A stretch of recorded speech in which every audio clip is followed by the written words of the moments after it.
প্রিয় শিক্ষার্থী বন্ধুরা, আপনারা কেমন আছেন? আশা করি সবাই ভালো আছেন এবং আমার ভিডিও নিয়মিত দেখছেন।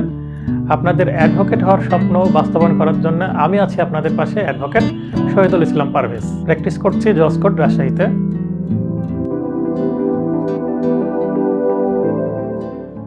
ফৌজদারি কার্যবিধি 1898 ধারা 190, ম্যাজিস্ট্রেট কর্তৃক অপরাধ আমলে নেওয়া CR case, complaint register case, CMM, MM, CJM, JM first class, CJM কর্তৃক ক্ষমতাপ্রাপ্ত জুডিশিয়াল ম্যাজিস্ট্রেট সেকেন্ড ক্লাস বা থার্ড ক্লাস হলেও আমলে নিতে পারবেন, যেগুলোর ভিত্তিতে কমপ্লেন্ট বা অভিযোগ বা নালিশের ভিত্তিতে, পুলিশ অফিসারের লিখিত রিপোর্ট বা পিআরের ভিত্তিতে, পুলিশ ব্যতীত যে কোনো ব্যক্তির সংবাদ ম্যাজিস্ট্রেট কর্তৃক নিজ জানা মতে এবং সন্দেহবশত অপরাধ আমলে নিতে পারবেন।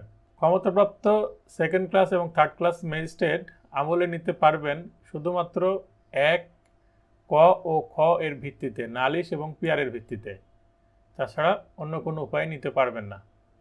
সরকার কর্তৃক ক্ষমতাপ্রাপ্ত হলে জেএম সেকেন্ড ক্লাস আমলে নিতে পারবেন 1 ও গ এর ভিত্তিতেও।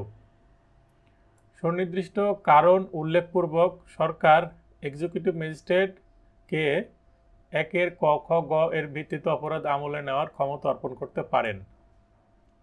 তবে মনে রাখবেন, এক্সিকিউটিভ ম্যাজিস্ট্রেট আমলে নিলে বিচারের জন্য উপযুক্ত আদালতে প্রেরণ করতে হবে।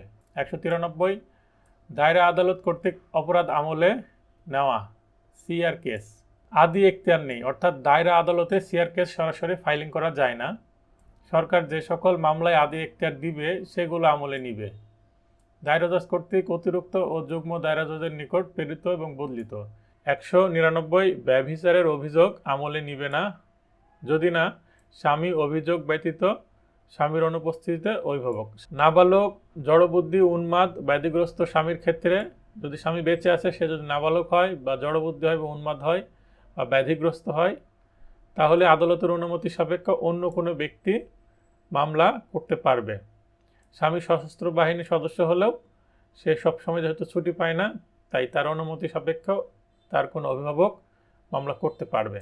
200 ধারা খুবই গুরুত্বপূর্ণ ধারা, বাদী ফরিয়াদির জবানবন্দি, বাদী উপস্থিতি সাক্ষীগণের জবানবন্দির সারাংশ লিপিবদ্ধকরণ। বাদী উপস্থিত সাক্ষী যদি থাকে ও আমলে গ্রহণকারী ম্যাজিস্ট্রেট কর্তৃক স্বাক্ষর, বদলি বা স্থানান্তরকৃত মামলায় একবার জবানবন্দি গৃহীত হলে আবার প্রয়োজন নেই।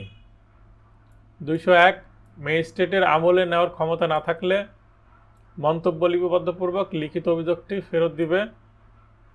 অলিখিত অভিযোগ হলে উপযুক্ত আদালতে যেতে নির্দেশ দিবে। 203, অভিযোগ খারিজ, 200 ধারার বিবৃতি ও 202 ধারার ফাইনাল রিপোর্ট সাপেক্ষে অগ্রসর হবার কারণ না থাকলে সংক্ষেপে কারণ লিপিবদ্ধপূর্বক খারিজ। 204, পরোয়ানা বা প্রসেস ইস্যু, অগ্রসর হবার পর্যাপ্ত কারণ থাকলে আমলি বা ম্যাজিস্ট্রেট প্রথম পর্যায়ে সমন বা পরোয়ানা দ্বিতীয় তফসিল মতে ইস্যু করতে পারেন। সমন বা পরোয়ানা ইস্যুকারী আদালত এখতিয়ার সম্পন্ন আদালতে হাজিরের নির্দেশ দিবেন। সাক্ষীর তালিকা না দেওয়া পর্যন্ত সমন বা পরোয়ানা ইস্যু করা হবে না। সিআর মামলায় যতক্ষণ না সাক্ষীর তালিকা দেওয়া হচ্ছে ততক্ষণ পরোয়ানা ইস্যু করা হবে না। সমন পরোয়ানার সাথে লিখিত অভিযোগের কপি সংযুক্ত করতে হবে, কারণ যাকে সমন দেওয়া হচ্ছে তাকে মামলা সম্পর্কে অবগত করার জন্য তাকে একটি কপি দিতে হবে। 90 ধারা প্রভাবিত হবে না। প্রসেস ফি না দিলে সমন বা পরোয়ানা ইস্যু করবে না। যুক্তিসঙ্গত সময়ের মধ্যে প্রসেস ফি না দিলে অভিযোগ আবার খারিজ করেও দিবে। 105, আসামের ব্যক্তিগত হাজিরার মওকুফ, সমন ইস্যুর সময় আসামের ব্যক্তিগত হাজিরা মওকুফ পূর্বক অ্যাডভোকেট হাজিরার ব্যবস্থা করা যাবে। প্রয়োজনে সাক্ষ্য গ্রহণের সময় আসামের ব্যক্তিগত হাজিরার নির্দেশ। 205 গ, একমাত্র দায়রা বা মহানগর দায়রা সহ আদালতে বিচার্য হলে হস্তান্তর, বদলি পিপিকে অবগত। অভিযোগে অপরাধের বিবরণ থাকতে হবে। অভিযোগের নির্দিষ্ট নামই যথেষ্ট নয়, অপরাধের নাম সংজ্ঞা প্রয়োজন নেই। আইনের নাম সহ ধারা শুধুমাত্র শাস্তির ধারা। কমপ্লেন্টের ভাষা কি হবে? ইংরেজিতে করা যাবে অথবা আদালতের ভাষায় করা যাবে। 7, পূর্বদণ্ড যদি থাকে তাহলে পূর্বদণ্ড উল্লেখ করতে হবে। 227, আদালত অভিযোগ পরিবর্তন করতে পারে। রায় ঘোষণার পূর্বে পরিবর্তন, সংযোজন, নতুনভাবে চার্জ গঠন, আসামিকে পড়ে শোনাতে ও বোঝাতে হবে। 234 একই প্রকৃতির 3টি অপরাধ 12 মাস বা 1 বছরের মধ্যে সংঘটিত হলে অভিযোগ গঠন, ভিকটিম ভিন্ন হলেও একত্র অভিযোগ গঠন করা যাবে। দণ্ডবিধির 379 ও 380 চুরি ও গৃহে চুরি একই প্রকৃতির অপরাধ, এগুলোর উদ্যোগ বা চেষ্টার অপরাধও একই প্রকৃতির অপরাধ হবে।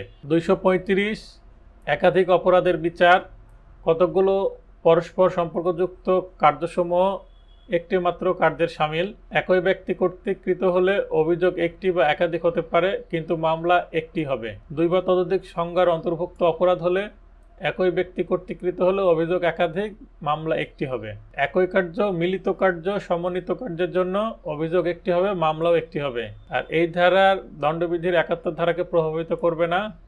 উদাহরণ আছে বই থেকে, অবশ্যই পড়ে নেবেন। 339 যে সকল ব্যক্তিকে একত্র অভিযুক্ত করা যাবে, একই কার্যের দ্বারা কৃত একই অপরাধের অভিযুক্ত ব্যক্তিবর্গ, একই অপরাধ ও উক্ত অপরাধের সহায়তা বা চেষ্টা, 12 মাসের মধ্যে কৃত যুক্তভাবে 234 ধারার অপরাধ, একই কার্যের দ্বারা কৃত বিভিন্ন অপরাধে অভিযুক্ত ব্যক্তিবর্গ, চুরি, বলপূর্বক গ্রহণ, অপরাধমূলক আত্মসাৎ সম্পর্কিত সম্পত্তির বিষয়ে যে কোনো পর্যায়ে যে কোনোভাবে জড়িত ব্যক্তিবর্গ, ধারা 411, 414 হতে অভিযুক্ত ব্যক্তিবর্গ যে কোনো পর্যায়ে যে কোনোভাবে জড়িত, জাল মুদ্রা অর্থাৎ 12 অধ্যায় সংক্রান্ত অপরাধে জড়িত ব্যক্তিবর্গ।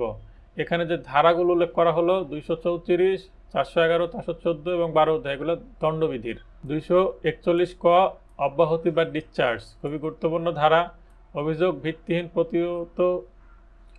ভিত্তিহীন প্রতীয়মান হলে আসামিকে অব্যাহতি দেওয়া হবে। 242 অভিযোগ গঠন বা ফ্রেমিং অফ চার্জ, অপরাধ করেছে মর্মে প্রতীয়মান হলে আনুষ্ঠানিকভাবে লিখিত অভিযোগ বা চার্জ গঠন। দোষী না হলে নির্দোষ জিজ্ঞাসা, সে দোষী না নির্দোষ এটা জিজ্ঞাসা করা হয়। যদি বলে দোষী, সঙ্গে সঙ্গে রায়, আর নির্দোষ বললে মামলাটি বিচারের জন্য প্রস্তুত হয় এবং তার সাক্ষীর জন্য দিন ধার্য হয়। 243 অভিযোগের সত্যতা স্বীকারের পর দণ্ড, দোষী বললে যথাসম্ভব আসামি ব্যবহৃত শব্দের স্বীকৃতি লিপিবদ্ধ, কেন দণ্ডিত হবে না মর্মে কারণ দর্শাতে সুযোগ দেন, কারণ না দর্শালে বা ব্যর্থ হলে ম্যাজিস্ট্রেট আসামিকে দণ্ডিত করবেন। 244 দোষী স্বীকার না করা হলে অর্থাৎ নির্দোষ বললে ফরিয়াদি বা বাদীর বক্তব্য শ্রবণ যদি থাকে, নালিশের ক্ষেত্রে আদালত এটি শ্রবণ করতে বাধ্য নয়। বাদী ও আসামি পক্ষের সাক্ষ্য গ্রহণ, আসামি বক্তব্য শ্রবণ ও আত্মপক্ষ সমর্থনে প্রদত্ত সাক্ষ্য প্রমাণ গ্রহণ। দলিল বা বস্তু দাখিলের জন্য সাক্ষীর প্রতি সমন জারি, বাদীর খরচায় প্রসেস ফি বাদী দিবে জমা সাপেক্ষে, কোর্টে জমা দিলেই সমন দিবে, না হলে নয়। 245 খুবই গুরুত্বপূর্ণ ধারা, খালাস বা অ্যাকুইটাল। 244 ধারায় সাক্ষ্য গ্রহণপূর্বক আসামি নির্দোষ মর্মে প্রতীয়মান হলে তাকে খালাস দেওয়া হবে। আর শাস্তি দেওয়া হবে কখন? 349 ধারায় কার্যক্রম গৃহীত না হলে ও আসামি দোষী সাব্যস্ত হলে আইনানুগ দণ্ডাদেশ দেওয়া হবে। 247 ফরিয়াদি বা বাদীর অনুপস্থিতি, সমন প্রদত্ত হলে পরোয়ানা নয়, সমন জারি ফেরত, এসআর অর্থাৎ সামান রিটার্ন এর জন্য ধার্য তারিখে বাদী অনুপস্থিত থাকলে মামলা খারিজপূর্বক আসামিকে খালাস দিতে হবে বা পারেন। শুনানির জন্য মুলতবিপূর্বক দিন ধার্য করতে পারেন। তো প্রথম ডেটে সমনের জন্য আছে, বাদী যদি অনুপস্থিত থাকে তো মামলার সাথে সাথে খারিজ করে দিতে পারেন এবং আসামিকে খালাস দিতে পারেন, অথবা ন্যায় বিচারের স্বার্থে উভয় পক্ষকে একটু সময় দিয়ে শুনানির জন্য মুলতবিপূর্বক দিন ধার্য করতে পারেন। বাদী সরকারি কর্মচারী বা ব্যক্তিগত হাজিরা থেকে অব্যাহতি পেলে অগ্রসর হবেন। 248 অভিযোগ প্রত্যাহার, চূড়ান্ত আদেশ বা রায়ের পূর্ব পর্যন্ত ম্যাজিস্ট্রেটের সন্তুষ্টি সাপেক্ষে অভিযোগ প্রত্যাহার করা যাবে। অভিযোগ প্রত্যাহার হলে আসামি খালাস। 249 কোনো ফরিয়াদি বাদী না থাকলে কার্যক্রম বন্ধ করার ক্ষমতা, অভিযোগ ব্যতীত অন্য কোনোভাবে রুজুকৃত মামলায় মেট্রোপলিটন ম্যাজিস্ট্রেট বা প্রথম শ্রেণীর ম্যাজিস্ট্রেট অথবা চিফ জুডিশিয়াল ম্যাজিস্ট্রেট এর পূর্বানুমতিক্রমে যে কোনো ম্যাজিস্ট্রেট, সেটা সেকেন্ড ক্লাস এবং থার্ড ক্লাসে হতে পারে, তাদের কর্তৃক কারণ লিপিবদ্ধপূর্বক যে কোনো পর্যায়ে কার্যক্রম বন্ধ, আসামিকে মুক্তি অর্থাৎ রিলিজ দেওয়া হবে, খালাস দণ্ড দেওয়া যাবে না। 250 মিথ্যা তুচ্ছ বিরক্তিকর অভিযোগ। কেউ যদি কোনো মিথ্যা অভিযোগ করে নিয়ে আসে, মিথ্যা মামলা করে, সেক্ষেত্রে অভিযোগ বা পুলিশ ম্যাজিস্ট্রেটের নিকট প্রদত্ত সংবাদের ভিত্তিতে রুজুকৃত মামলায় এক বা একাধিক ব্যক্তি অভিযুক্ত হয়ে যে কোনো সকল আসামিকে অব্যাহতি বা খালাস পেলে এক বা প্রত্যেক রেহাইপ্রাপ্ত আসামিকে অভিযোগকারী বাদী কেন ক্ষতিপূরণ দিবে না মর্মে উপস্থিত থাকলে কারণ দর্শাবে, অনুপস্থিত থাকলে কারণ দর্শানোর সমন জারি করবে। অর্থাৎ বাদী মিথ্যা মামলা করেছে, আসামিদের ক্ষতি হয়েছে, কেন তাদেরকে ক্ষতিপূরণ দিবে না সেটা উপস্থিত থাকলে সঙ্গে সঙ্গে কারণ দর্শাতে বলবে, এবং অনুপস্থিত থাকলে তাকে সমন দিবে কারণ দর্শানোর। কারণ দর্শানো লিপিবদ্ধ করে এই মর্মে প্রতীয়মান হয় যে মামলাটি তুচ্ছ, মিথ্যা বা বিরক্তিকর, তাহলে অনধিক 1000 টাকা যদি থার্ড ক্লাস ম্যাজিস্ট্রেট হন বা তৃতীয় শ্রেণী ম্যাজিস্ট্রেট হন কর্তৃক হলে 500 টাকা, যে কোনো ম্যাজিস্ট্রেট দেবে 1000 টাকা, তৃতীয় শ্রেণী ম্যাজিস্ট্রেট হলে 500 টাকা বাদী বা সংবাদদাতা দিবে, মানে যে মামলা করেছে বাদী পক্ষ, আসামির এক বা প্রত্যেককে, একটা আসামিকে দিবে বা প্রত্যেককে দিবে যার বেশি ক্ষতি হয়েছে। অনাদায়ে অনধিক 30 দিনের বিনাশ্রম কারাদণ্ড। এই টাকা যদি না দেয় তাহলে অনধিক 30 দিনের কারাদণ্ড দেওয়া যাবে। অনাদায়ী কারাদণ্ডের ক্ষেত্রে দণ্ডবিধি 68, পরিশোধে মুক্তি 69, আনুপাতিক পরিশোধ ধারা 2 প্রযোজ্য হবে। বাদী বা সংবাদদাতা দেওয়ানি বা ফৌজদারি দায় হতে মুক্ত হবে না। একই বিষয়ে দেওয়ানি আদালতে ক্ষতিপূরণ দেওয়ার সময় অত্র ধারার ক্ষতিপূরণ বিবেচনা করতে হবে। মানে একবার ফৌজদারি মামলায় ক্ষতিপূরণ নিয়ে 250 ধারায় দেওয়ানি মামলা যদি করা হয় এই একই ঘটনাকে কেন্দ্র করে, তাহলে এখানে যে টাকাটা নেওয়া হলো দেওয়ানি কোর্ট এটা বিবেচনা করবেন। দ্বিতীয় শ্রেণীর এবং তৃতীয় শ্রেণীর ম্যাজিস্ট্রেট যে কোনো ম্যাজিস্ট্রেট কর্তৃক 100 টাকার অধিক ক্ষতিপূরণের আদেশের বিরুদ্ধে আপিল চলবে। 100 টাকার কম হলে আপিল করা যাবে না। 100 টাকার বেশি ক্ষতিপূরণের জন্য যদি দণ্ড দেওয়া হয়, ফাইন করা হয়, তাহলে আপিল চলবে। আদেশে উল্লেখ সাপেক্ষে আপিল যোগ্য হবে। আবার আদেশে যদি বলে দেয় এটা আপিল কিনা, সেখানে আপিল, আর আপিল না হলে আপিল নয়। আপিল দায়েরের মেয়াদ অতিক্রম, আপিল নিষ্পত্তি না হওয়া পর্যন্ত ক্ষতিপূরণ আদায় করা যাবে না। আপিল চলছে, ক্ষতিপূরণ দেওয়ার দরকার নেই, আপিল শেষ হলে দিবে। আদেশে উল্লেখ সাপেক্ষে আপিলযোগ্য না হলে 1 মাস অতিক্রান্ত না হওয়া পর্যন্ত ক্ষতিপূরণ আদায় করা যাবে না। উপধারা 2 অনুসারে ক্ষতিপূরণের আদেশ ছাড়াও অতিরিক্ত অনধিক 6 মাস, এখানে উল্লেখ নেই যে বিনাশ্রম না সশ্রম, বা 3000 টাকা অর্থদণ্ড। 260 সংক্ষিপ্ত বিচারের ক্ষমতা। মেট্রোপলিটন ম্যাজিস্ট্রেট, প্রথম শ্রেণী ম্যাজিস্ট্রেট বা প্রথম শ্রেণী ক্ষমতাপ্রাপ্ত ম্যাজিস্ট্রেট বেঞ্চ 33 ক ধারায় প্রদত্ত বিশেষ ক্ষমতা প্রয়োগকারী ম্যাজিস্ট্রেট ব্যতীত নিম্নোক্ত মামলার সংক্ষিপ্ত বিচার বা সামারি ট্রায়াল করতে পারবেন। মৃত্যুদণ্ড, যাবজ্জীবন কারাদণ্ড বা 2 বছরের অধিক দণ্ডনীয় ব্যতীত অন্যান্য ক্ষেত্রে। ওজন ও পরিমাপ সংক্রান্ত অপরাধসমূহ দণ্ডবিধির 264, 265 এবং 266 ধারা অনুসারে, এবং আঘাত 323 এগুলো করা যাবে। চুরি 10,000 টাকা পর্যন্ত, চোরাই মালের মূল্য হলে 379, 380, 381 ধারায় অপরাধের বিচার করা যাবে। আত্মসাৎ 10,000 টাকা পর্যন্ত হলে 403 ধারায়, দণ্ডবিধির 403 ধারার অপরাধের বিচার করা যাবে। চোরাই মাল গ্রহণ বা রাখার ক্ষেত্রে 10,000 টাকা পর্যন্ত হলে 411 ধারা বিচার করা যাবে সামারি ট্রায়ালে। চোরাই মাল গোপন বা হস্তান্তরে সাহায্য করলে 10,000 টাকা পর্যন্ত 404 ধারা। অনিষ্ট বা ক্ষতি সাধন 426, 427, অপরাধমূলক অনুপ্রবেশ 447, গৃহে প্রবেশ 448 এবং দণ্ডবিধির 451, 453, 454, 456 এবং 457 ধারায় অপরাধের বিচার করা যাবে। শান্তিভঙ্গের উস্কানি 504, ভীতি প্রদর্শন 406 এবং 509, 510, নির্বাচনে ঘুষ অন্য ব্যক্তির ভোট প্রদান 471, 471 চ, উপরোক্ত অপরাধসমূহের সহযোগিতা, উপরোক্ত অপরাধসমূহের চেষ্টা, গো মহিষাদি পশুর অনধিকার প্রবেশ আইন 1871 এর 20 ধারার অপরাধ হলেও সামারি ট্রায়াল বা সংক্ষিপ্ত বিচার করা যাবে 260 ধারায়। 262 সংক্ষিপ্ত বিচারের পদ্ধতি। ব্যতিক্রম সাপেক্ষে অধ্যায় 20 এর নির্ধারিত পদ্ধতিতে কারাদণ্ডের সীমা 2 বছরের অধিক নয়। 265 ক পিপি মামলা পরিচালনা করবে অভিযোগকারী বা সরকারের পক্ষে। 265 খ অভিযোগকারী পক্ষে বক্তব্য শ্রবণ। আসামি 205 গ ধারায় হাজির হলে পিপি যে সাক্ষ্য প্রদান দ্বারা আসামিকে দোষী প্রমাণ করতে চান তা বিবৃত করার মাধ্যমে। 265 গ খুবই গুরুত্বপূর্ণ ধারা, অব্যাহতি বা ডিসচার্জ। এর আগে আমরা অব্যাহতি বা ডিসচার্জ দেখলাম 241-এ, কতে, এখন দেখবো হচ্ছে 265 গতে। তো 241-এর ক হচ্ছে 241-এর কতে ডিসচার্জ হচ্ছে বা অব্যাহতি হচ্ছে ম্যাজিস্ট্রেট কোর্টে, আর 265-র গতে অব্যাহতি বা ডিসচার্জ হচ্ছে দায়রা জজ আদালতে। নথি ও কাগজপত্র বিবেচনাপূর্বক উভয় পক্ষের বক্তব্য শোনার পর মামলা চালানোর যথেষ্ট কারণ না থাকলে আসামিকে অব্যাহতি প্রদান কারণ লিপিবদ্ধ পূর্বক। 265-র ঘ অভিযোগ গঠন, ফ্রেমিং অফ চার্জ। অপরাধ করেছে মর্ম প্রতীয়মান হলে আনুষ্ঠানিকভাবে লিখিত বক্তব্য বা চার্জ গঠন। আসামিকে অভিযোগ পড়ে শোনাতে হবে, ব্যাখ্যা করে বোঝাতে হবে, অতঃপর দোষী না নির্দোষ জিজ্ঞাসা করতে হবে। 265 দোষ স্বীকার করলে দণ্ডাদেশ লিপিবদ্ধপূর্বক বিচারিক ক্ষমতা অনুসারে দণ্ড প্রদান করবেন। 265 অভিযোগকারী পক্ষে সাক্ষ্য প্রদানের তারিখ। দোষ স্বীকার বা বিচার প্রার্থনা করলে সাক্ষ্যের জন্য দিন ধার্য অভিযোগকারীর পক্ষের আবেদনক্রমে। সাক্ষ্য উপস্থিত হতে বা দলিল পেশ করতে প্রসেস জারি বা সমন বা পরোয়ানা দেওয়া যাবে।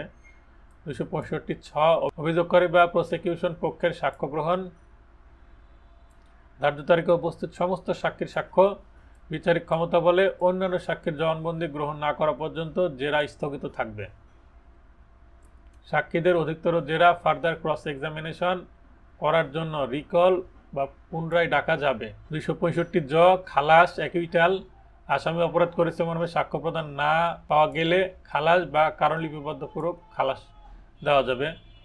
265 আত্মপক্ষ সমর্থনের আহ্বান। 265 ক ধারায় খালাস না হলে আত্মপক্ষ সমর্থনে ও সাক্ষী আহ্বানে করতে পারেন।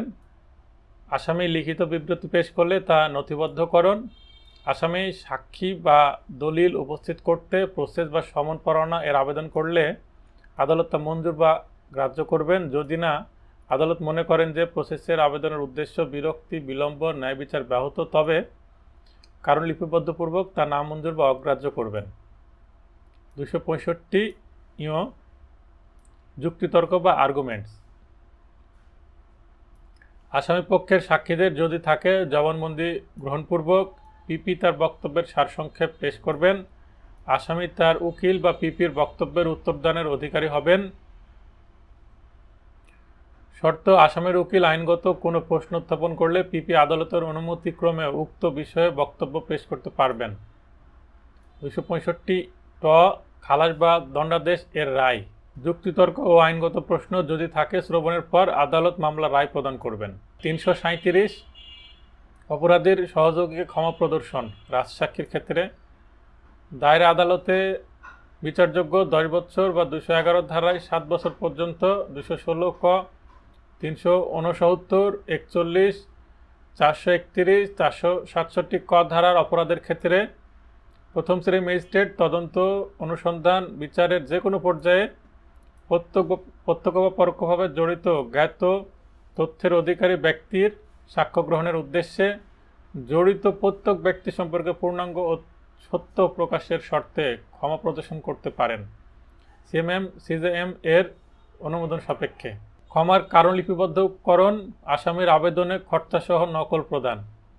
ক্ষমা বা গ্রহণকারীকে রাজসাক্ষী, আমলি বা বিচারিক আদালতে সাক্ষী হিসেবে জবানবন্দি প্রদান করতে হবে। ক্ষমা গ্রহণকারী বা রাজসাক্ষী বিচারের জন্য প্রেরণ করা যাবে। ক্ষমা গ্রহণকারী রাজসাক্ষী পূর্বে থেকে জামিনে না থাকলে আটক থাকবে। 338 ক্ষমা প্রদর্শনের নির্দেশ দানের ক্ষমতা। রায় ঘোষণার পূর্বে যে কোনো সময় বা যে কোনো পর্যায়ে দায়রা জজ বা চিফ মেট্রোপলিটন ম্যাজিস্ট্রেট বা চিফ জুডিশিয়াল ম্যাজিস্ট্রেট। 339 খ আসামির অনুপস্থিতিতে বিচার। ধারা 87 হুলিয়া জারি ও 88 সম্পত্তি ক্রয়ের পর পলায়ন বা আত্মগ্রমণ করেছে মর্মে প্রতীয়মান হলে 2টি বহুল প্রচারিত জাতীয় বাংলা দৈনিক সংবাদপত্রে প্রকাশের আদেশ দিবে। হাজির হতে বলবেন। হাজির হতে ব্যর্থ হলে আসামির অনুপস্থিতিতে বিচার শুরু। হাজিরার পর জামিনে মুক্ত হয়ে পলাতক হলে উপধারা 1 অনুসারে সংবাদপত্রে বিজ্ঞপ্তির প্রয়োজন নেই। মানে একবার হাজির হয়েছে তারপর পলাতক হয়েছে, তাহলে আর বিজ্ঞপ্তি দেওয়ার দরকার নেই, কারণ সে তো জানেই মামলা সম্পর্কে। আর যে একবারও হাজির হয়নি সে মামলা সম্পর্কে জানে না, তাই সংবাদপত্রে বিজ্ঞপ্তি দিতে হয়। 339 গ মামলা নিষ্পত্তির সময়সীমা।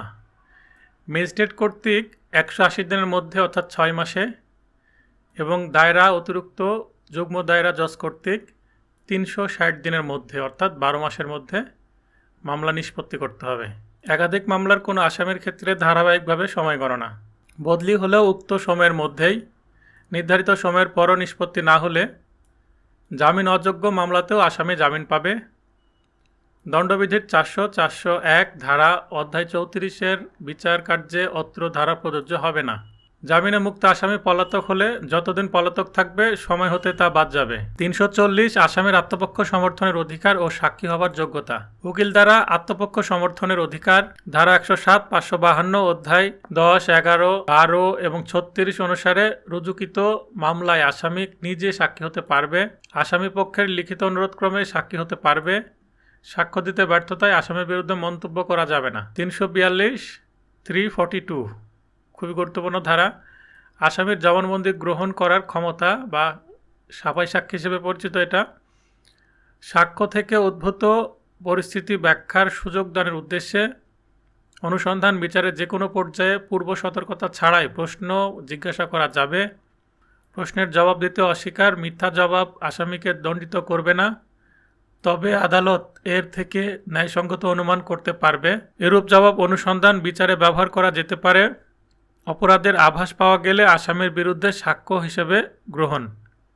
আসামিকে জবানবন্দির সময় কোনো প্রকার শপথ করানো যাবে না। সাফাই সাক্ষীর সময় শপথ প্রযোজ্য নয়। 344 কার্যক্রম স্থগিত বা মুলতবি রাখার ক্ষমতা। সাক্ষীর অনুপস্থিতি যুক্তিসঙ্গত কারণে নির্দিষ্ট সময় পর্যন্ত কার্যক্রম স্থগিত বা মুলতবি রাখা যাবে। আসামি হাজতি হলে তাকে পুনরায় হাজতে প্রেরণ, প্রয়োজনে পুলিশ রিমান্ডে পাঠানো যাবে, একাধারে 15 দিনের অধিক নয়। হাইকোর্ট ব্যতীত অন্য বিচারিক জজ, ম্যাজিস্ট্রেটের এমন প্রত্যেকটি আদেশ স্বাক্ষরিত হবে। রিমান্ডের কারণ বা হেতু আসামি অপরাধ করতে পারে মর্মে সন্দেহ তৈরির যথেষ্ট সাক্ষ্য সংগ্রহ হলে রিমান্ডে আরও সাক্ষ্য সংগ্রহ হতে পারে, এরকম ক্ষেত্রে রিমান্ড মঞ্জুর করা যেতে পারে। 345 অপরাধের আপোষ নিষ্পত্তি, কম্পাউন্ডিং। মূল বই হতে পুরো ধারা তালিকা। আদালতের অনুমতি ছাড়াই প্রথম ও দ্বিতীয় স্তম্ভের কলামের অপরাধের আপোষ মীমাংসা তৃতীয় কলামের ব্যক্তিবর্গ। আদালতের অনুমতি সাপেক্ষে প্রথম ও দ্বিতীয় স্তম্ভের বা কলামের অপরাধের আপোষ মীমাংসা তৃতীয় কলামের ব্যক্তিবর্গ। আপোষযোগ্য অপরাধের সহায়তা বা চেষ্টার অপরাধও আপোষযোগ্য। 18 বছরের কম জড়বুদ্ধি উন্মাদের পক্ষে চুক্তি সম্পাদনের যোগ্যতা সম্পূর্ণ ব্যক্তি আদালতের অনুমতি সাপেক্ষে আপোষ মীমাংসা বিচার বা আপিলের জন্য যে আদালতে প্রেরণ করা হয়েছে উক্ত আদালতের অনুমতি আবশ্যক। হাইকোর্ট 439 ধারায় দায়রা আদালত 439 ক ধারায় রিভিশন ক্ষমতা প্রয়োগকালেও আপোষ মীমাংসার অনুমতি দিতে পারবেন। অত্র ধারার আপোষ নিষ্পত্তি হলে আসামি খালাস পাবে। এটা খুবই গুরুত্বপূর্ণ লাইন যে 345 ধারায় যখন আপোষ মীমাংসা হয় তখন আসামি খালাস পায়। অত্র ধারার বিধান ব্যতীত আপোষ করা যাবে না। এই মূল বই হতে আপনারা ধারাগুলোর যে তালিকা আছে অর্থাৎ প্রথম দ্বিতীয় স্তম্ভ এখানে যে তালিকাগুলো দেওয়া আছে এই তালিকাগুলো দেখে নেবেন, তাহলে আপনাদের এটা সুবিধা হবে এবং লিখিততেও আপনাদের এটা প্রয়োজন আছে। 353 আসামির উপস্থিতিতে সাক্ষ্য গ্রহণ করতে হবে। 20, 22, 23 অধ্যায় অনুসারে সকল সাক্ষ্য আসামির ব্যক্তিগত হাজিরা প্রয়োজন না হলে একাধিক আসামি যদি থাকে সেক্ষেত্রে আসামির উকিলের উপস্থিতিতে সাক্ষ্য গ্রহণ করা যাবে। একজন আসামি হলে অবশ্যই তাকে উপস্থিত হতে হবে। একাধিক আসামি হলে একজন উপস্থিত বা অন্যান্যজন অনুপস্থিত, মানে কিছু উপস্থিত থাকলেও কিছু অনুপস্থিত থাকো তাহলে সমস্যা হবে না। 363 সাক্ষীর আচরণ সম্পর্কে মন্তব্য গুরুত্বপূর্ণ মনে করলে সাক্ষীর হাবভাব সম্পর্কে মন্তব্য লিপিবদ্ধ করা যাবে। 366 রায় ঘোষণার পদ্ধতি। মূল বা আদি এখতিয়ার সম্পন্ন ফৌজদারি আদালতের প্রত্যেকটি বিচারের রায় সারাংশ ঘোষণা করতে হবে। বিচার সমাপ্ত হওয়ার পরই অথবা পরবর্তী সময়ে পক্ষগণ তাদের উকিলের নোটিশ দিয়ে পক্ষগণকে অথবা তাদের উকিলকে নোটিশ দিয়ে আদালতের বা আসামি বা উকিলদের বোধগম্য ভাষায়, আমরা সাধারণত বাংলা ভাষায় রায়টা পাই বা ইংরেজি ভাষায়, অনুরোধক্রমে পুরো রায় পড়ে শোনাবেন। আসামি বা উকিলের উপস্থিতিতে শুধুমাত্র অর্থদণ্ডের ক্ষেত্রে পক্ষগণ বা উকিল উপস্থিত না থাকলেও রায় অসিদ্ধ হবে না, অর্থাৎ কেউ যদি উপস্থিত না থাকে তাও রায় ঘোষণা করতে পারবেন কোর্ট। অসিদ্ধ হবে না বলতে বেআইনি হবে না। অত্র ধারা 537 ধারাকে সীমিত করবে না। 369 আদালত রায় পরিবর্তন করবেন না। রায়ে স্বাক্ষর করার পর করণিক ভুল সংশোধন করা ব্যতীত পরিবর্তন পুনর্বিবেচনা করবেন না। 371 আসামির আবেদনক্রমে রায়ের কপি বা অনুলিপি প্রভৃতি প্রদান অবিলম্বে আদালতের বা নিজ ভাষায় অনুবাদকৃত কপি দিতে হবে। 20 অধ্যায়ের মামলা ছাড়া সকল মামলার কপি বিনামূল্যে দেওয়া যাবে। মৃত্যুদণ্ডে দণ্ডিত ব্যক্তির ক্ষেত্রে দায়রা আদালত হলে কতদিনের মধ্যে আপিল করতে হবে তা জানাবেন, অবশ্যই স্মরণ করে দিবেন। আমরা জানি তামাদি আইনে অবশ্যই সেটা 7 দিন। 373 দায়রা আদালতের সিদ্ধান্ত ও দণ্ডাদেশের কপি জেলা ম্যাজিস্ট্রেটের নিকট প্রেরণ। দায়রা আদালত প্রেরণ করবেন সিজেএম বা জেলা ম্যাজিস্ট্রেটের নিকট, আর মহানগর দায়রা আদালত প্রেরণ করবেন সিএমএম অথবা জেলা ম্যাজিস্ট্রেটের নিকট। 374 দায়রা আদালত কর্তৃক মৃত্যুদণ্ডাদেশ পেশ হাইকোর্ট বিভাগের নিকট পেশ করতে হবে। হাইকোর্ট অনুমোদন না দেওয়া পর্যন্ত কার্যকর করা যাবে না। 375 অধিক অনুসন্ধান অতিরিক্ত সাক্ষ্য গ্রহণের নির্দেশ দানের ক্ষমতা।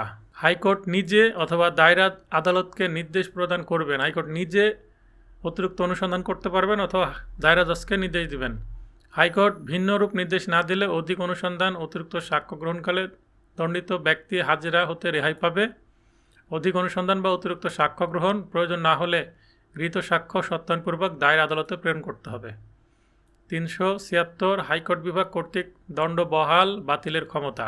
374 ধারায় পেশকৃত মৃত্যুদণ্ডাদেশের ক্ষেত্রে দণ্ড বহাল রাখতে পারে, আইনানুগ অন্য দণ্ডাদেশ দিতে পারে, মৃত্যুদণ্ড থেকে যাবজ্জীবন দিতে পারে, 10 বছর 14 বছর দিতে পারে, দণ্ড বাতিল করতে পারে, আসামিকে খালাস প্রদানও করতে পারে।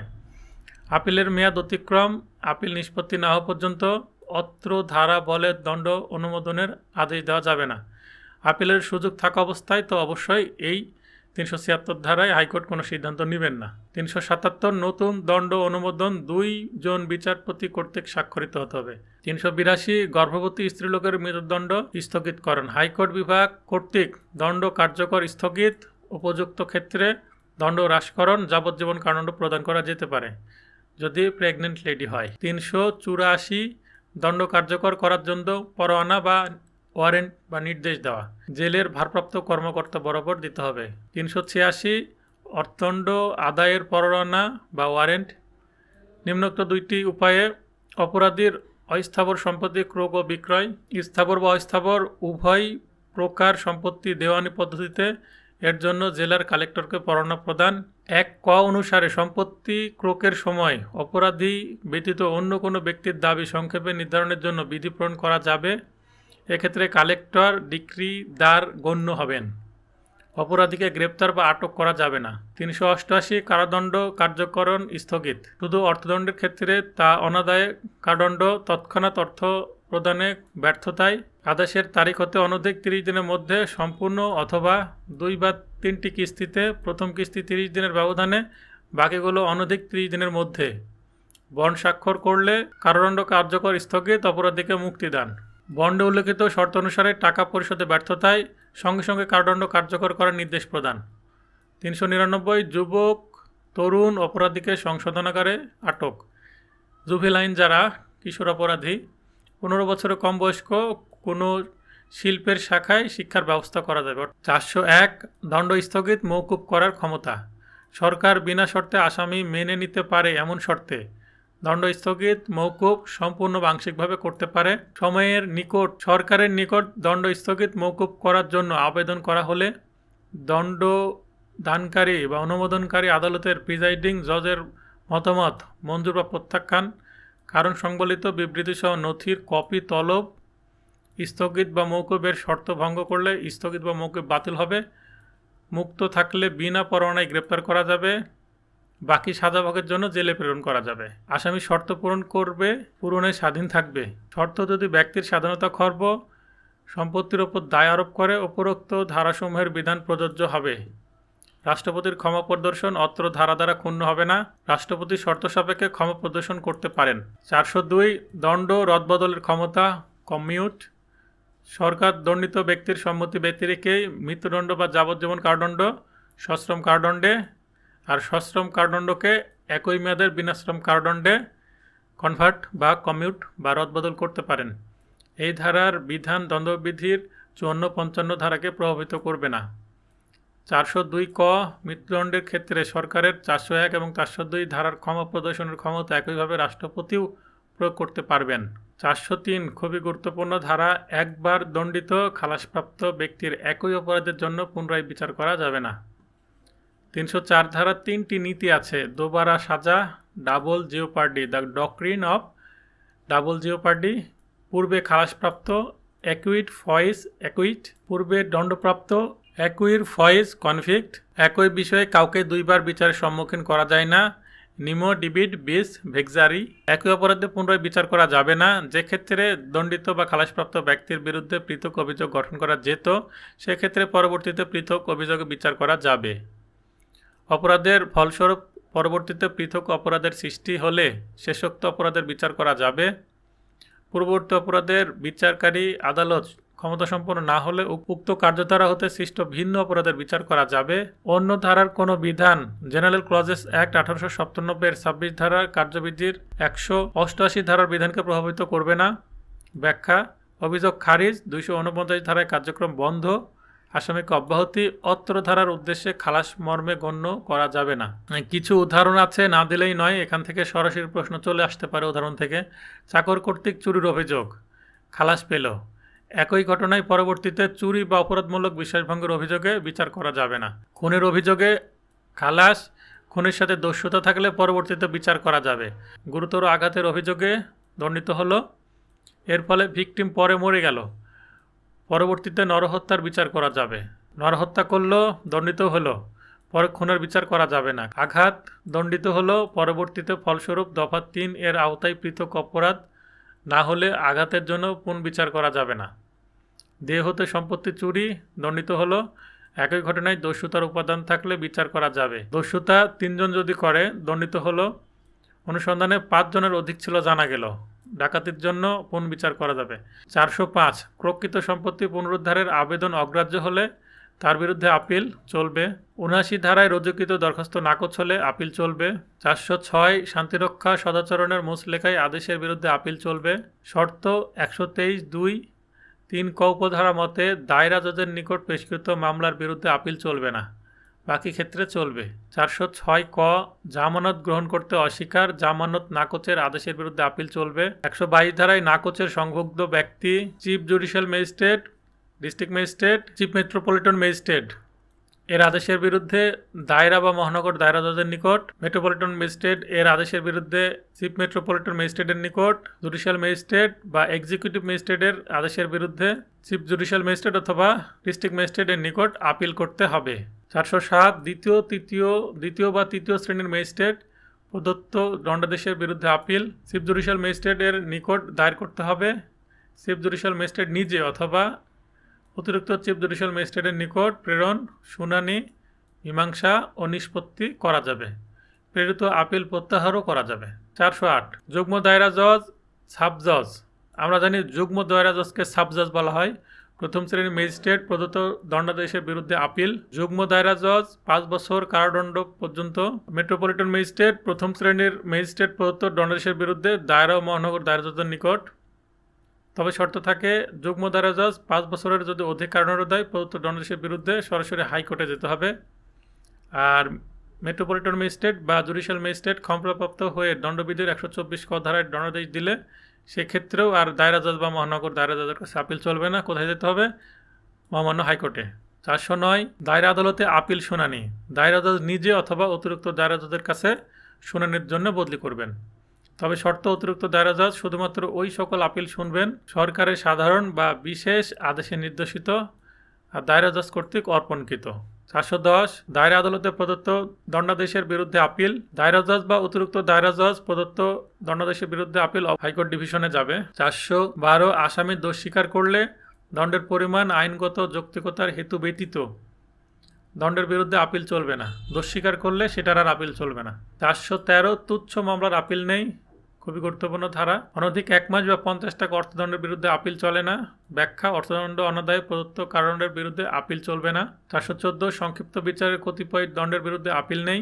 260 ধারায় শুধুমাত্র অনধিক 200 টাকা অর্থদণ্ডের বিরুদ্ধে আপিল চলে না। 415 ক কতিপয় ক্ষেত্রে আপিলের বিশেষ অধিকার: একাধিক আসামির ক্ষেত্রে একজনের আপিলযোগ্য দণ্ডাদেশের হলে সকলের আপিলের অধিকার সৃষ্টি হয়। 417 খুবই গুরুত্বপূর্ণ ধারা, খালাসের ক্ষেত্রে আপিল।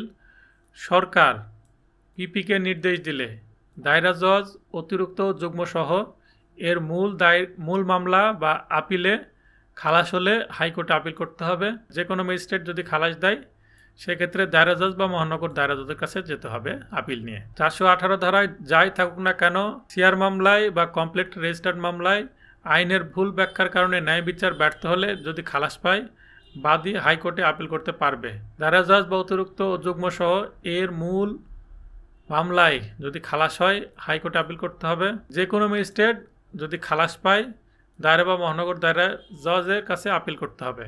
তামাদির মেয়াদ 60 দিন বাদী বা ফরিয়াদি কর্তৃক আপিল গৃহীত না হলে, সরকার দ্বারা নির্দেশিত না হলে আপিল চলবে না। 417 ক অপর্যাপ্ত দণ্ডের বিরুদ্ধে আপিল। সরকার পিপিকে নির্দেশ দিলে যে কোনো আদালতের অপর্যাপ্ত দণ্ডের বিরুদ্ধে হাইকোর্ট বিভাগে আপিল চলবে। দণ্ডবৃদ্ধির ক্ষেত্রে আসামি এর বিরুদ্ধে কারণ দর্শানোর সুযোগ পাবে। অধিকন্তু খালাস বা দণ্ড হ্রাসের আবেদনও করতে পারবে। 418 কি বিষয়ে আপিল গ্রহণযোগ্য? আপিল গ্রহণের বিষয়বস্তু দুইটি: ঘটনা বা বিষয়ের প্রশ্নে অর্থাৎ ফ্যাক্ট বিষয়ে, আইনের প্রশ্নে বা ল এর বিষয়ে, question of law and question of fact. ব্যাখ্যা: দণ্ডের কতিপয় কঠোরতা, এখানে এটা আইনের প্রশ্ন।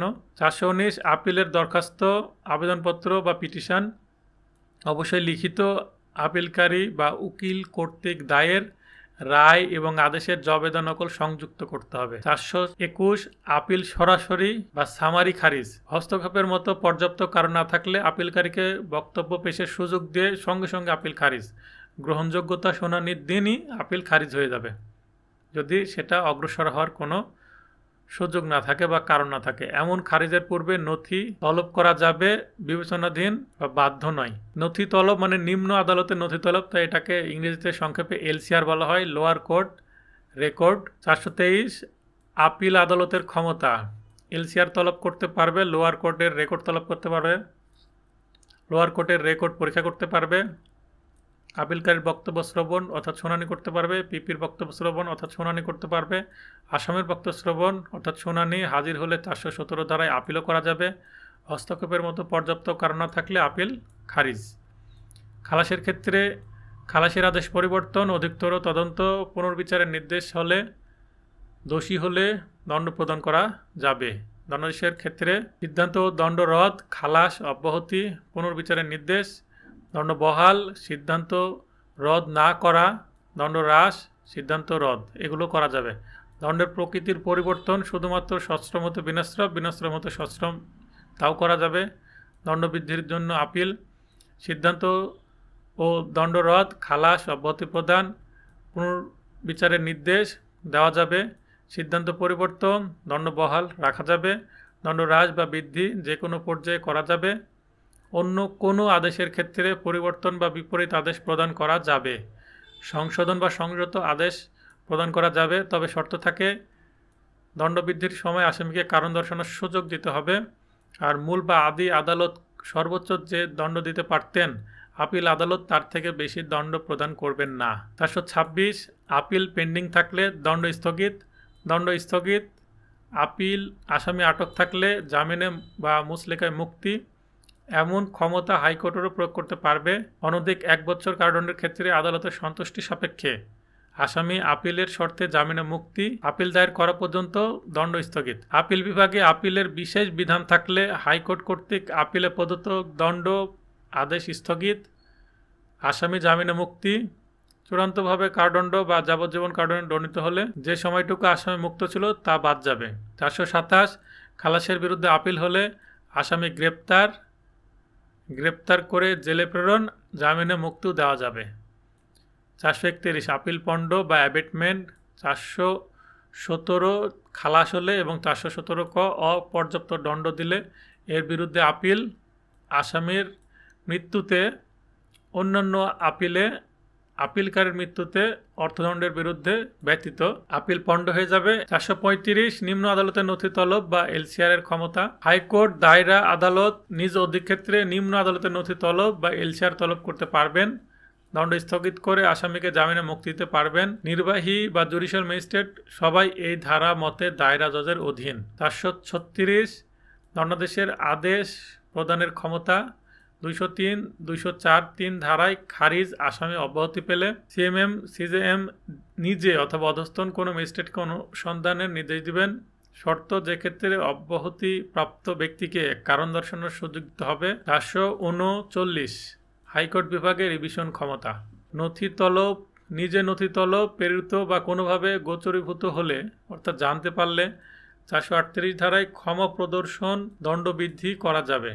আসামিকে আত্মপক্ষ সমর্থনের সুযোগ: ম্যাজিস্ট্রেট যে দণ্ড পারতেন তার বেশি দণ্ড দেওয়া যাবে না। খালাসের সিদ্ধান্তকে পরিবর্তন করে দণ্ডদানের ক্ষমতা হাইকোর্টকে প্রদান করা হয়েছে মর্মে মনে করা যাবে না। দায়রা জজ 439 ক ধারা মতে আদেশ দিলে উক্ত বিষয়ে কার্যক্রম চলবে না। যেই ক্ষেত্রে আপিল চলে সেই ক্ষেত্রে যথাসময়ে আপিলটি দায়ের করা না হলে সেই ক্ষেত্রে আর রিভিশন চলবে না। উপধারা 2 এর দণ্ডবৃদ্ধির বিরুদ্ধেও আসামিকে কারণ দর্শানোর সুযোগ দিতে হবে। 439 ক দায়রা জজের রিভিশন ক্ষমতা। হাইকোর্ট বিভাগের অনুরূপ ক্ষমতা থাকবে। দায়রা জজের নিকট রিভিশনের দরখাস্ত করা হলে উক্ত বিষয়ে দায়রা জজের সিদ্ধান্তই চূড়ান্ত। দায়রা জজ কর্তৃক অতিরিক্ত দায়রা জজের নিকট রিভিশন প্রেরিত হলে অতিরিক্ত দায়রা জজের ক্ষমতা দায়রা জজের মতোই হবে। 442 ক আপিল ও রিভিশন নিষ্পত্তির সময় 90 দিনের মধ্যে আপিল নিষ্পত্তি রেসপন্ডেন্ট বরাবর নোটিশ জারির তারিখ হতে, আর 90 দিনের মধ্যে রিভিশন নিষ্পত্তি পক্ষগণের ওপর নোটিশ জারির তারিখ হতে। শুধুমাত্র কার্যদিবস গণনা করতে হবে। 476 খ আপিল বিচার পরিচালনা প্রভাবিতকরণ সংক্রান্ত অপরাধ প্রসঙ্গে। 476 ক অনুসারে অভিযোগ অস্বীকার করলে আবেদনকারী আপিল করতে পারবে। অভিযোগ আমলে নিলে যার বিরুদ্ধে নালিশ করা হয়েছে তিনি আপিল করতে পারবেন। অতঃপর ঊর্ধ্বতন আদালত পক্ষসমূহকে নোটিশ দিয়ে অভিযোগ প্রত্যাহারের নির্দেশ বা নিজে ওই অভিযোগ গ্রহণ করতে পারবেন। 491 হেভিয়াস কর্পাস জাতীয় আদেশ প্রদানের ক্ষমতা। হাইকোর্ট যখনই উপযুক্ত মনে করেন নির্দেশ দিতে পারেন যে আপিল অধিক্ষেত্রের মধ্যে অবস্থানকারী কোনো ব্যক্তিকে ব্যবস্থা গ্রহণের জন্য আদালতে হাজির, সরকারি বেসরকারি হেফাজতে বেআইনিভাবে অযৌক্তিকভাবে আটক ব্যক্তিকে মুক্তি, কোনো জেলে আটক ব্যক্তিকে সাক্ষী হিসেবে আদালতে হাজির, কোর্ট মার্শালে বা কমিশনারের নিকট বন্দীকে সাক্ষী হিসেবে হাজির, কোনো বন্দী বিচারের উদ্দেশ্যে এক হেফাজত হতে অন্য হেফাজতে স্থানান্তর। অত্র ধারার জন্য সুপ্রিম কোর্ট সময়ে সময়ে বিধি প্রণয়ন করতে পারবেন। অত্র ধারার বিধান নিবর্তনমূলক আটক প্রিভেন্টিভ ডিটেনশন আইনের অধীন আটক কোনো ব্যক্তির ক্ষেত্রে প্রযোজ্য নয়। 492 পিপি নিয়োগের ক্ষমতা। সরকার কর্তৃক এক বা একাধিক পিপির অনুপস্থিতি নিযুক্ত না হলে জেলা ম্যাজিস্ট্রেট পিপি নিয়োগ করবেন, সরকার কর্তৃক নির্ধারিত পদের নিম্নপদস্থ পুলিশ ব্যতীত। 494 মামলা প্রত্যাহারের ফল। পিপি রায় ঘোষণার পূর্বে আদালতের অনুমতি নিয়ে কোনো ব্যক্তির বিরুদ্ধে অভিযোগের সবগুলো বা নির্দিষ্ট কোনোটি পরিচালনা প্রত্যাহার করতে পারবে। ফলে প্রত্যাহারকৃত অভিযোগের জন্য চার্জ গঠনের পূর্বে আসামি অব্যাহতি পাবে, আর চার্জ গঠনের পরে হলে আসামি খালাস পাবে। মনে রাখবেন, মামলা প্রত্যাহারের ক্ষেত্রে যদি চার্জ গঠনের আগে প্রত্যাহার হয় আসামি অব্যাহতি পাবে এবং চার্জ গঠনের পরে হলে আসামি খালাস পাবে। গুরুত্বপূর্ণ প্রশ্ন। 496 যে সকল ক্ষেত্রে জামিন গ্রহণ করা যাবে, জামিন মঞ্জুর বা গ্রাহ্য করা যাবে। খুবই গুরুত্বপূর্ণ ধারা। জামিনের অযোগ্য অপরাধে অভিযুক্ত ব্যক্তি ব্যতীত জামিনযোগ্য ক্ষেত্রে অবশ্যই জামিনে মুক্তি দিতে হবে। ওসি কর্তৃক বিনা পরোয়ানায় গ্রেপ্তার বা আটক ব্যক্তিকে জামিন মুক্তি দিতে হবে। আদালতে হাজির হলে বা স্যারেন্ডার বা আত্মসমর্পণ করলে বা হাজির করা হলে ওসির হেফাজতে বা আদালতের কার্যধারা যে কোনো পর্যায়ে জামানত দিতে প্রস্তুত থাকলে জামিনে মুক্তি দিতে হবে। ওসি বা আদালত উপযুক্ত মনে করলে নিয়মিত হাজিরা শর্তে জামিন গ্রহণ বা ব্যতীত জামিনদার ছাড়াও মুচলেখা সম্পাদন করলে মুক্তি দিতে পারবেন। অত্র ধারার বিধান 107 4 উপধারা এবং 117(3) উপধারাকে প্রভাবিত করবে না। এবার জামিনের ক্ষেত্রে সবচেয়ে গুরুত্বপূর্ণ ধারা 497 ধারা। জামিনের অযোগ্য অপরাধের ক্ষেত্রে জামিন মঞ্জুর বা গ্রাহ্য। 496 ধারা অনুরূপ ক্ষেত্রে অনুরূপ উপায়ে জামিনে মুক্তি প্রদান করা যাবে। মৃত্যুদণ্ড, যাবজ্জীবন কারাদণ্ডের দণ্ডনীয় অপরাধে দোষী মর্মে বিশ্বাস করার মতো যুক্তিসঙ্গত কারণ থাকলে মুক্তি দেওয়া যাবে না। তবে শর্ত থাকে, মৃত্যুদণ্ড বা যাবজ্জীবন কারাদণ্ডের দণ্ডনীয় অপরাধে অভিযুক্ত ব্যক্তিও জামিনে মুক্তি পাবে যদি সে হয় 16 বছরের নিম্নবয়স্ক অর্থাৎ মাইনর, স্ত্রীলোক অর্থাৎ মহিলা, সিক বা পীড়িত, অক্ষম বা ইনফার্ম। এই 3টি ক্ষেত্রে অবশ্যই জামিন অযোগ্য ধারার ক্ষেত্রেও জামিনে মুক্তি দেওয়া যাবে। জামিনের অযোগ্য অপরাধে অভিযুক্ত ব্যক্তির বিরুদ্ধে যুক্তিসঙ্গত যথেষ্ট কারণ না থাকলে আরও তদন্তের প্রয়োজন হলে ওসি বা আদালত জামিনে বা মুচলেকায় বন্ড সম্পাদনের মাধ্যমে মুক্তি দিতে পারবেন। উপধারা 1 ও 2 অনুসারে মুক্তি দিলে কারণ লিপিবদ্ধ করতে হবে কী কারণে জামিন দেওয়া হলো। বিচার সমাপ্ত, সাক্ষ্য গ্রহণ শেষ হওয়ার পর রায় ঘোষণা পূর্বে দোষী নয় মর্মে যথেষ্ট প্রমাণ থাকলে, আসামি হাজতে থাকলে, রায় শ্রবণের উদ্দেশ্যে হাজির করা হলে জামিনদার ব্যতীত মুচলেকা বন্ড সম্পাদনের মাধ্যমে মুক্তি দিতে পারবেন। হাইকোর্ট বা দায়রা জজ বিচারাধীন আদালত কোনো মামলায় আসামিকে জামিনে মুক্তি দিলে তাকে আবার গ্রেপ্তার করে হাজতে প্রেরণ করতে পারবেন। 498 জামিন মঞ্জুর করা অর্থের পরিমাণ হ্রাসের ক্ষমতা বন্ডে উল্লেখিত। সম্বোধিত বন্ডে অর্থের পরিমাণ মামলার যথাযথ পরিস্থিতি বিবেচনাপূর্বক নির্ধারণ করতে হবে, যা অত্যাধিক হবে না। খুবই গুরুত্বপূর্ণ শব্দ, যা অত্যাধিক হবে না। বন্ডের টাকার পরিমাণ। হাইকোর্ট বা দায়রা জজ যে কোনো ব্যক্তিকে যে কোনো ক্ষেত্রে আপিল থাকুক বা না থাকুক জামিন মঞ্জুর করতে পারবেন। বন্ডে অর্থের পরিমাণ হ্রাস করতেও পারবেন। 499 আসামি ও জামিনদারের মুচলেকা বা বন্ড জামিনে বা নিজ মুচলেকায় মুক্তি দেওয়ার পূর্বে পুলিশ বা আদালত যেরূপ পর্যাপ্ত মনে করেন সেরূপ পরিমাণের অর্থের একটি মুচলেকা বা বন্ড সম্পাদন করবেন। জামিনে মুক্তির ক্ষেত্রে এক বা একাধিক জামিনদার নিম্ন শর্তে বন্ড সম্পাদন করবেন। বন্ড উল্লিখিত সময়ে ও স্থানে আসামি নিয়মিত হাজিরা দিবে। ভিন্নরূপ নির্দেশ না দেওয়া পর্যন্ত উক্তরূপ হাজিরা দিতে থাকবে। আরও শর্ত থাকে, অভিযোগের জবাব দিতে আহ্বান করা হলে হাইকোর্ট, দায়রা জজ বা অন্য আদালতে আসামিকে হাজির হতে হবে। মনে রাখবেন, bail means sum of money. 500 ধারা হেফাজত থেকে মুক্তি। বন্ড সম্পাদনের পর আসামি সঙ্গে সঙ্গে মুক্তি পাবে আদালতে হাজির থাকলে। আর হাজতে থাকলে জামিন মঞ্জুরকারী আদালত জেলের ভারপ্রাপ্ত অফিসারকে মুক্তির আদেশ দান করবে, রিলিজ অর্ডার যেটাকে আমরা বলি। আদেশ প্রাপ্তির পর জেলের ভারপ্রাপ্ত অফিসার আসামিকে মুক্তি দিবে। অন্য মামলায় আটক থাকলে মুক্তি দাবি করা যাবে না। মুক্তির জন্য সকল মামলায় জামিন পাওয়া আবশ্যক। 509 ক ময়নাতদন্তের রিপোর্ট। ময়নাতদন্তের রিপোর্ট প্রস্তুতকারী চিকিৎসক মারা গেলে, দেশের বাইরে অবস্থান করলে, আদালতে উপস্থিত হতে অপারগ হলে তাকে তলব না করেই কোনো অনুসন্ধান, বিচার, অন্য কার্যক্রমে ময়নাতদন্তটি সাক্ষ্য হিসেবে গ্রহণ করা যাবে। 514 জামিননামা বা বন্ড বাজেয়াপ্তির বিষয়ে পদ্ধতি। জামিননামার টাকা পরিশোধ না করা হলে সম্পত্তি ক্রয় করা যাবে। সম্পত্তি ক্রয় করা না গেলে মুচলেকাবদ্ধ ব্যক্তিকে 6 মাস পর্যন্ত দেওয়ানি কারাগারে আটক করা যাবে। 517 যে সম্পত্তি সম্পর্কে অপরাধ করা হয়েছে তা নিষ্পত্তির আদেশ অর্থাৎ আলামত ধ্বংস। অনুসন্ধান বিচার সমাপ্ত হওয়ার পর ধ্বংস, জব্দ, দাবিদারকে প্রদান, অন্যভাবে নিষ্পত্তির আদেশ। হাইকোর্ট বা দায়রা জজের এমন আদেশ কার্যকরণে নিজস্ব অফিসার ব্যর্থ হলে সিএমএম ডিএম উক্ত আদেশ কার্যকর করবেন। চিফ মেট্রোপলিটন ম্যাজিস্ট্রেট বা ডিস্ট্রিক্ট ম্যাজিস্ট্রেট। সম্পত্তিটি গৃহপালিত পশু দ্রুত ও স্বাভাবিক ক্ষয়শীল না হলে উপধারা 4 অনুসারে দাবি না করলে 1 মাসের মধ্যে আপিল নিষ্পত্তি না হওয়া পর্যন্ত কার্যকরী হবে না। দাবিকৃত ব্যক্তি আদালতের সন্তুষ্টি সাপেক্ষে দাবিদার সহ ব্যতীত বন্ড সম্পাদন করলে আদেশটি আপিলের সংশোধন বাতিল হলে আদালতের অর্পণের শর্তে এক উপধারায় উক্ত ব্যক্তিকে প্রদানে বাধা থাকবে না। ব্যাখ্যা: অত্র ধারায় সম্পত্তি বলতে শুধুমাত্র কোনো পক্ষের দখলে থাকা সম্পত্তি বোঝায় না, বরং বিনিময়, রূপান্তর এর মাধ্যমে সৃষ্ট সম্পত্তি বোঝাবে। 523 চোরাই মাল আটকের পদ্ধতি: জব্দকৃত সম্পত্তির দাবিদার 1 মাসের মধ্যে তার দাবি না করলে তা সরকারের হেফাজতে চলে যাবে। 525 ক মামলা ও আপিল স্থানান্তরের আপিল বিভাগের ক্ষমতা: ন্যায় বিচারের লক্ষ্য উন্নয়ন পক্ষসমূহ সাক্ষীদের সুবিধার উদ্দেশ্যে কোনো বিশেষ মামলা বা আপিল স্থানান্তর করার আদেশ দিবেন।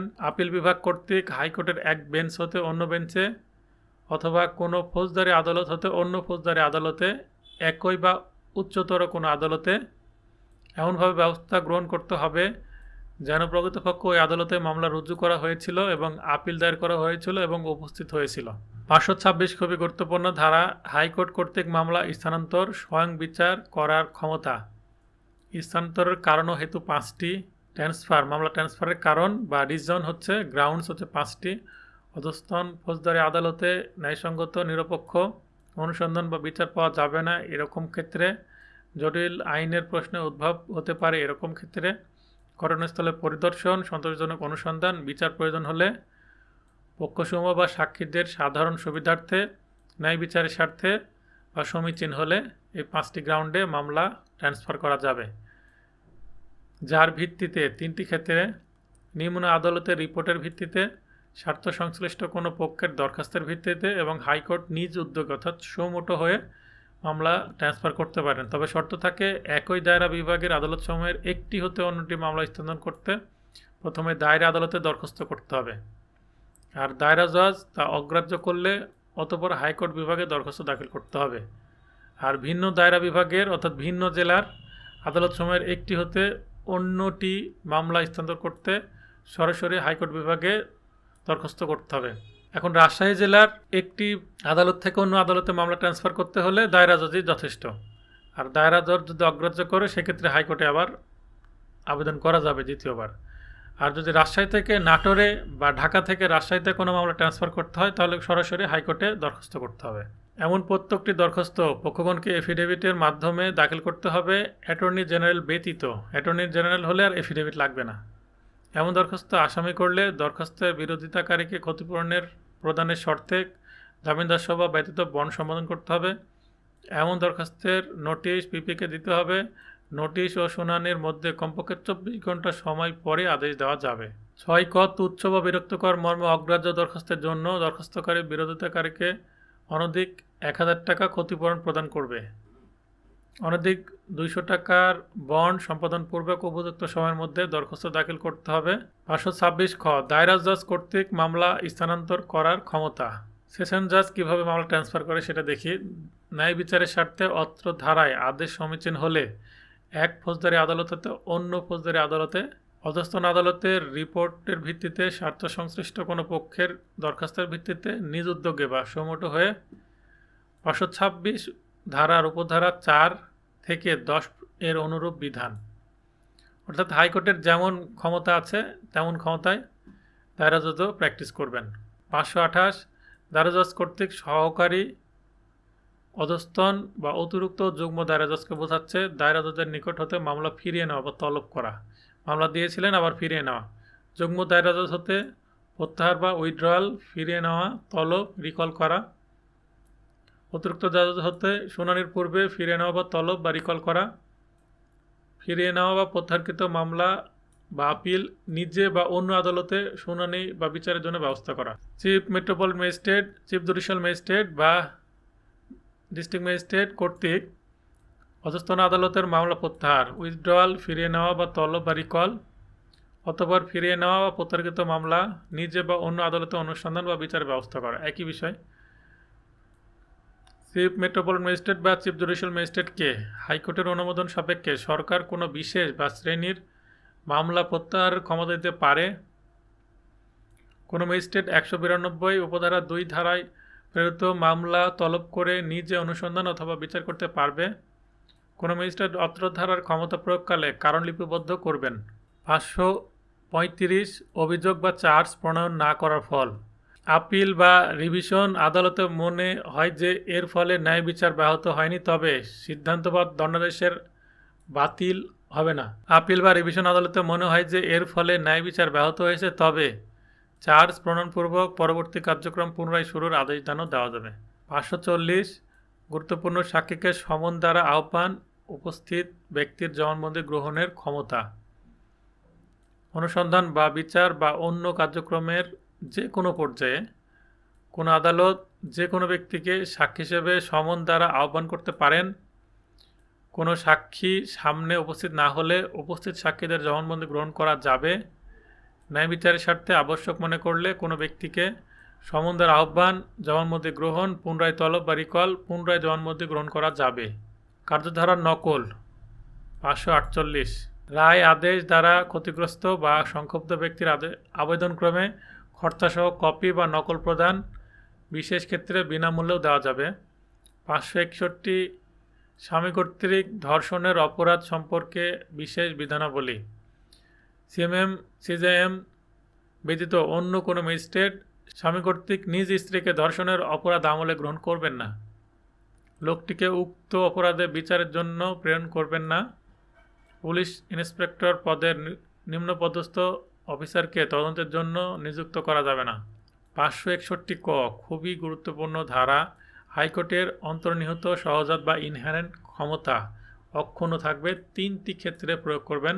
ফৌজদারি কার্যবিধির অধীন প্রদত্ত কোনো আদেশ কার্যকরীকরণে, কোনো আদালতের কার্যক্রমে অপব্যবহার রোধকল্পে, ন্যায় বিচার নিশ্চিত করার লক্ষ্যে।